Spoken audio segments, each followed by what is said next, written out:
It starts quietly. No one notices at first. You're the one everyone relies on, the dependable one, the strong one. Your phone lights up when people are overwhelmed, when something breaks, when emotions spill over, and you answer every single time because somewhere deep inside you learned something dangerous: if I'm needed, I won't be left. This is how love becomes a job, and how you forget the difference between being wanted and being useful. It usually begins in childhood, not always with shouting, not always with violence. Sometimes the house is just quiet, too quiet. You're a child watching adults struggle with emotions they don't know how to handle. A parent who's overwhelmed, a caregiver who's absent even when they're physically there. A household where feelings exist, but only the right ones. So you learn early how to read the room. You sense stress before anyone speaks. You soften your voice. You make yourself small. You become helpful. Psychologists call this parentification, when a child becomes emotionally responsible for the adults around them.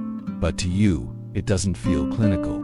It just feels like love. You learn that closeness comes from usefulness, that connection stays intact when you make things easier for others. You learn that your needs create tension, and tension risks abandonment. So you adapt. And this isn't weakness. This is intelligence. Your nervous system figures out the equation early. If I'm needed, I belong. If I'm low maintenance, I'm safe. If I take care of them, maybe someone won't disappear. And the world rewards you for it. You're so mature. You're so responsible. I don't know what I'd do without you. No one sees the cost, because every time you're praised for being helpful, a small part of you learns that love has conditions.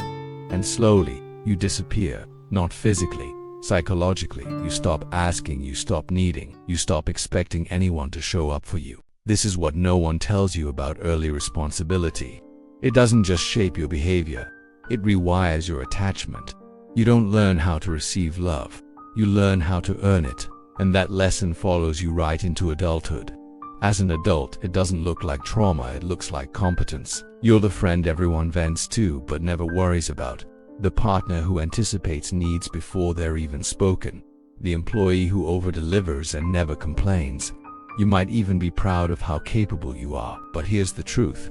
You might confuse being indispensable with being valued. You might stay in relationships where you're constantly giving, fixing, and supporting, and you call it love. Because deep down, rest feels dangerous. If you stop being useful, who are you? This is not a personality trait. This is a coping strategy. What saved you then is imprisoning you now. You think you're generous, but really you're afraid of being unnecessary.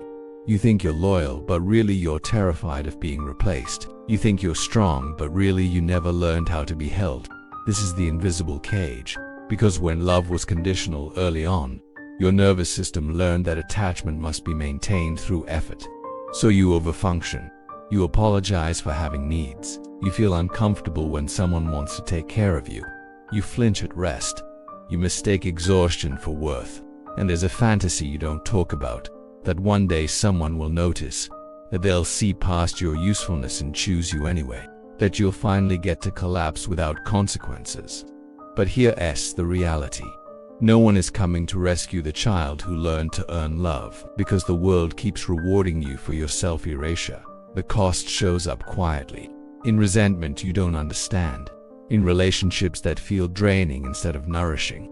In a chronic sense that love is something you must maintain, not something you're allowed to relax into. This is the psychology of confusing being needed with being loved.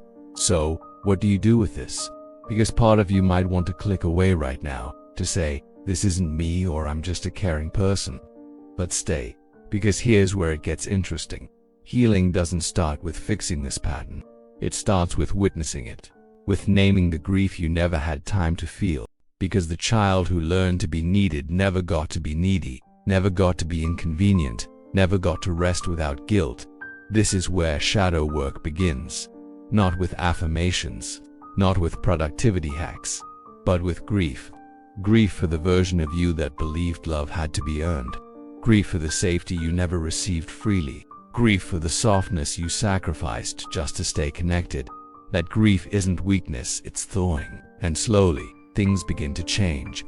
You start noticing when you offer help automatically, without even being asked. You pause before over-explaining. You ask yourself, do I want to do this, or am I afraid not to? You start practicing new permissions. I don't have to earn care. I'm allowed to need. I can be loved without being useful. This work will disrupt some relationships, because people who benefited from your self-abandonment may resist your healing. That doesn't mean you're doing it wrong. It means the system is finally changing.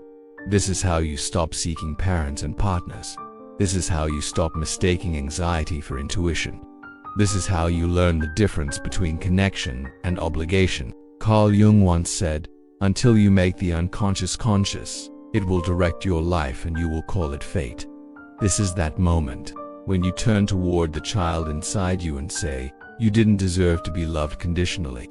You were never too much. You were just a child." If this resonated with you, it's because that part of you just felt seen. You're not alone in this. Share in the comments what you needed to hear growing up. Someone reading it may realize they're not broken either. And if you want to keep doing this work together, slowly and honestly, subscribe to Still Patterns. This is a space for the parts of you that were never allowed to rest. Let's go back to the beginning. The version of you who learned to stay useful, to stay loved.